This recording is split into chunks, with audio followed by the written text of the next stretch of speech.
It was a big weekend in combat sports, what with the UFC making its debut in France at UFC Paris. So with so many important things having happened, let's answer some questions. Where does Ciryl go from here, and will Ngannou's return be against JBJ or Gane too? This is a really good question because while Gane explicitly stated he doesn't want Curtis Blaydes, smart man, that is overwhelmingly likely to be his next fight. The heavyweight division is in a bit of a quagmire at the moment, because for the past several years, the champion has not been particularly active. When it was Stipe Miocic, he basically spent 3 years fighting Cormier, and now Francis Ngannou is hurt. When you have so few title defenses over such a long stretch, that allows a bunch of fighters to put together title-worthy resumes, and if the title changes hands during that stretch, it only further muddies the water. That's where we are right now, and the sad reality for Gane is he's near the bottom of the totem pole in the interim title conversation. While Miocic versus Jon Jones isn't a done deal, it seems likely to happen near the end of the year, and the only other name that makes sense for Gane is Blaydes. Now, there is a world where either Miocic or Jones could try to hardball the UFC and then have Gane step in for either. Remember, he's already done that once, but that's an outside shot. As for Ngannou, I don't think he's coming back. I would certainly advise against it were I in his corner, because not only is it the most lucrative option available, it's also the one with the most flexibility. If he re-signs with the UFC, Ngannou becomes beholden to the promotion for however long the terms are. But if Ngannou doesn't, then he's free to do whatever he wants, for as long as he wants. He can box Fury and then, if there's an appetite for it, box Anthony Joshua or something else entirely. Or he can return to the UFC. It's not like they won't re-sign him if he goes off on his own for a boxing match or two. So given this, I simply don't see why Ngannou would re-sign with the UFC at this moment. He bet on himself at UFC 270 and he won. The man should reap the full benefits of that. Well, Ngannou couldn't stand with Gane for very different reasons than you're suggesting. Gane wasn't seriously hurting Ngannou, he was just taking him to school, the same way Gane was doing to Tuivasa until that one big haymaker landed. Also, it bears mentioning, Ngannou had only one working knee in that fight, which may have played a role in his ability to stand effectively with Gane. That being said, I think Tuivasa has a better chance than most at unseating Ngannou because he hits so hard and is so damn durable. The number of blows Tuivasa ate that would have felled a tree, much less a man, were too numerous to count. Gane is not the most powerful hitter in the division, not because he's got pillow hands, but because he rarely sits down on his strikes for tactical reasons, but he absolutely hammered Tuivasa with some monster shots and Bam Bam kept right on fighting. That head kick in the, I think, third round that landed flush and jolted Tuivasa upright should have decapitated him, and somehow Tuivasa had the wherewithal to still fire back heaters at him. If Ngannou rushes Tuivasa like he did Jairzinho Rozenstruik, there is certainly the chance that Tuivasa is able to hold up and land his own hammers back that Ngannou can't take, but I wouldn't bet on it for two reasons. First, I don't believe there is a man alive who can take a full power shot from Ngannou and stay conscious. The human body cannot withstand blunt force trauma to that degree and remain upright.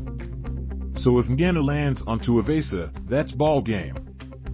Second, Ngannou himself has a damn good chin.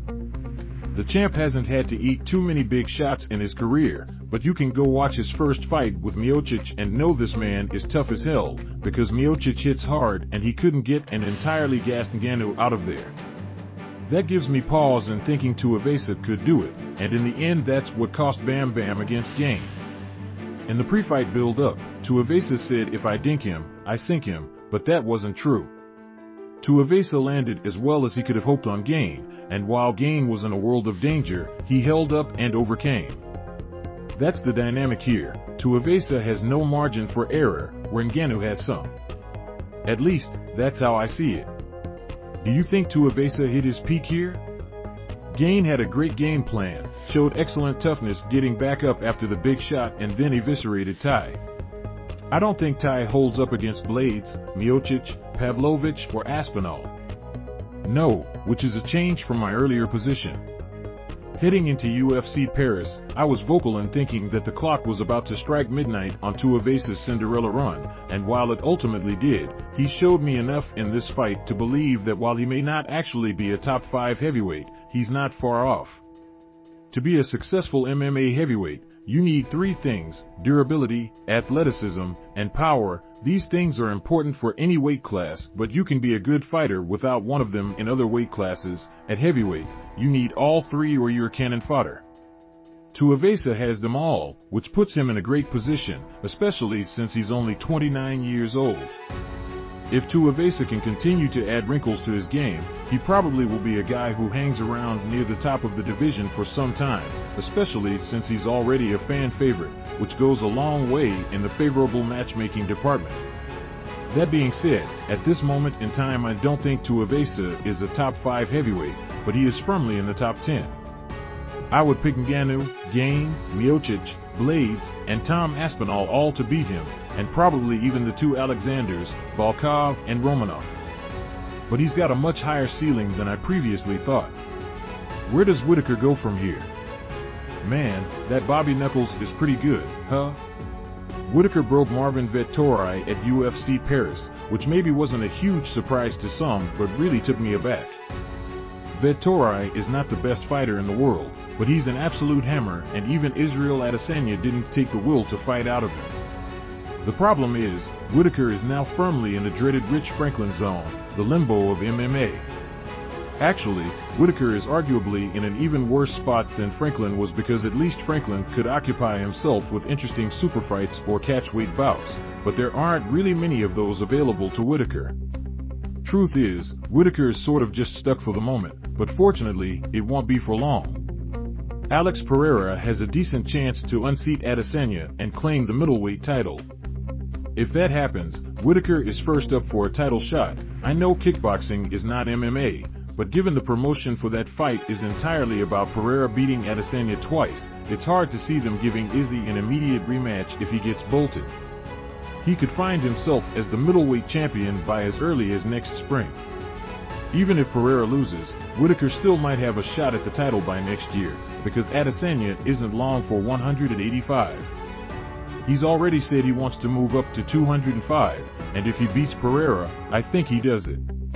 There will be nothing left for him to accomplish at middleweight, and then he can start his pursuit of champ status, leaving Whittaker to reclaim the title. And for those saying I'd watch Whittaker fight Adesanya again, I mean, sure, if it happens that's fine, but I honestly don't have much interest in it. They fought twice and I thought Adesanya clearly won them both. He's a better fight and the style matchup massively favors him. If they fought 20 times, Izzy wins 18 of them. I am less interested in seeing Whittaker try to high roll against Adesanya than I am in getting fresh matchups for both men. What do you think the possibility of Colby versus Bobby Knuckles for the next in line at 185 regardless of the championship outcome? While I kind of enjoy the idea of just pitting Franklin's own fighters against each other, that would be an atrocious style matchup for Covington and one I don't think he'd take. Plus, with Leon Edwards having claimed the welterweight title, Covington's path to the belt is actually pretty open right now. I see no reason for him to move up at the moment. However, there's another welterweight I would love to see make the jump up, Kamaru Usman. If Adesanya does vacate the middleweight division like I expect, then Usman is free to move up and chase a second title. Win or lose in the trilogy against Edwards, Usman versus Whittaker for the vacant middleweight strap is something I am very much interested in watching. This should be a fun one. Should Imavov take Till's spot in the rankings? I'm unclear what rankings you're talking about. In the MMA Fighting Global rankings, Nasruddin Imavov is ranked no. 14, and Till is not ranked. Because why would Darren Till be ranked?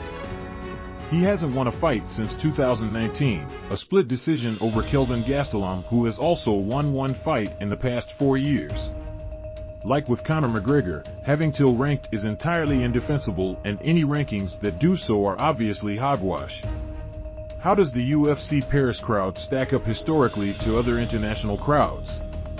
Do we see the UFC make France a yearly visit in their schedule? It was hard for me to judge how good the crowd was, not being there in person, but the French crowd certainly seemed to be pretty good. European sporting crowds are all good though. They're just straight up better at sports fandom than Americans are. They have songs and chants and enthusiasm. America has the Woo Birds and USA chants, which are impossibly stupid unless it's an actual international competition. I don't know where the French crowd ranks except to say it was certainly behind the UFC's London return in March.